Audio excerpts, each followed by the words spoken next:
जंगल में एक पुरानी हवेली थी। उसमें भूत रहते हैं कहकर कोई भी उसके पास नहीं जाते थे। हवेली के दीवारों में दरारें पड़ गई थी, नीचे पौधे भी उगे थे। उस गांव में एक छोटे से झोपड़ी में गोपाल नाम का एक व्यक्ति हुआ करता था। वो बहुत गरीब था। उसके माता पिता दोनों अंधे थे। गोपाल सुबह सुबह माता पिता के लिए खाने पीने का इंतजाम करके उन्हें सतर्क रहने के लिए बोलकर अपने भेड़ बकरियों को चराने के लिए उन्हें जंगल ले जाता था। जंगल में अच्छे से चराकर घर लौट आता था।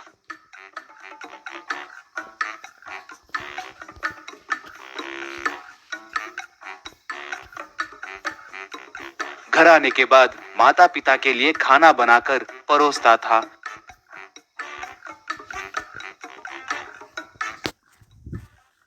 उस गांव में गब्बर नाम का एक गुंडा हुआ करता था। वो एक दिन अपने आदमियों के साथ गोपाल के घर को आया। गब्बर तब इस जगह को बेचने के लिए तुम्हें कितनी बार बोलूं? तुम्हारे जगह के बगल में ही जमींदार जी की जगह है। तुम्हारे जगह को भी मिलाकर वो एक कॉम्प्लेक्स बनाएंगे बोल रहे हैं। अपनी जान बचानी है तो जितने पैसे दिए उतने लेकर उन्हें जगह बेचकर ये झोपड़ी छोड़कर चले जाओ। अगली बार बोलूंगा नहीं, सीधे तुम्हारी जान ले लूंगा, कहकर धमकाकर चला गया। पिता तब बेटा वो जो कहता है वो करके दिखाता है। हम कहीं दूर जाएंगे बेटा, कहा तो गोपाल, पिताजी हम इस झोपड़ी को छोड़कर कहाँ जाएंगे? बोलिए, हमारे जैसों का साथ वो भगवान कभी नहीं छोड़ते। हम इस जगह को खाली करके कहीं नहीं जाएंगे, कहा। ऐसे थोड़े दिन बीते। एक दिन गब्बर और उसके आदमी तलवार चाकू पकड़कर गोपाल का पीछा करने लगे। उसे मारने के लिए लोग पीछे पड़े हैं। इस बात से अनजान गोपाल भेड़ बकरियों को लेकर जंगल गया। इतने में एक बकरी भागते हुए उस महाराज के हवेली के अंदर गई। मी मी गोपाल ये देखकर उसके पीछे पीछे उस हवेली के अंदर गया। ये देखकर गब्बर का आदमी, बाप रे ये क्या भाई, वो उस भूत के हवेली के अंदर गया।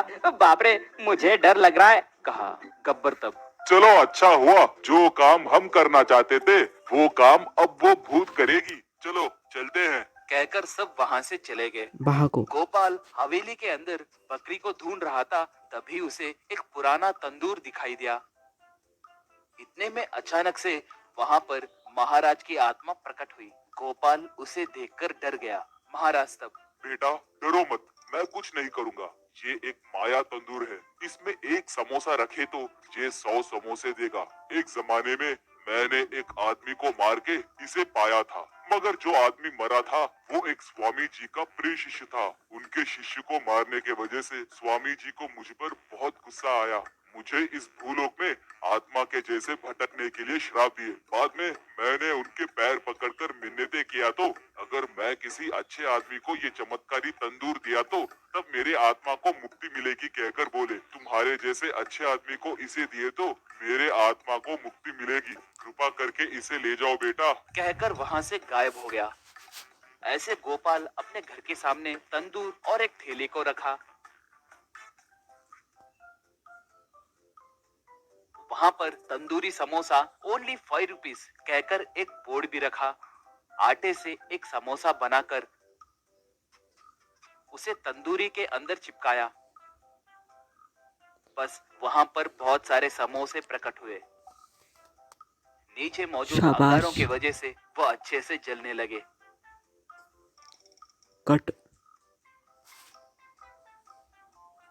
गोपाल तंदूर के अंदर से एक एक समोसे को निकालकर ठेले के ऊपर रखा।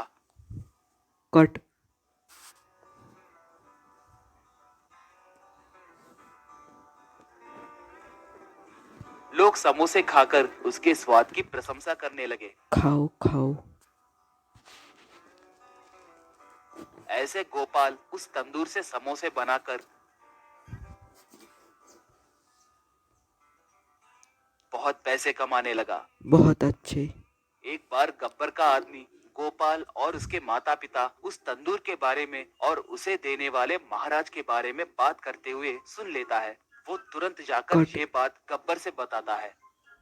ये सुनकर गब्बर सीधे गोपाल के पास आकर, क्यों रे, माया तंदूर की मदद से पैसे कमाओगे? क्यों, मैं वो काम नहीं कर सकता क्या? रे, हम इस तंदूर को अपने घर ले जाएंगे, चलिए। कहा।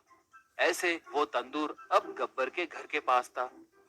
गब्बर अपने आदमियों से, आज से इस गांव के सारे होटलों में समोसे बेचने वाले हर एक को मेरे पास से ही समोसे खरीदने के लिए कहो, नहीं तो मेरे हाथों मारे जाएंगे कहकर धमकाओ। रुकिए, इसके अंदर एक समोसा रख कर देखता हूँ।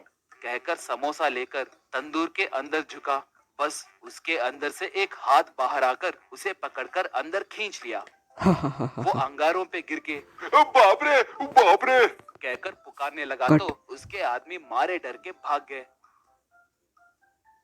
बाद में गब्बर जैसे किसी ने उसे लात मारा हो वैसे उछलकर मुंह काला बनाकर नीचे गिरा।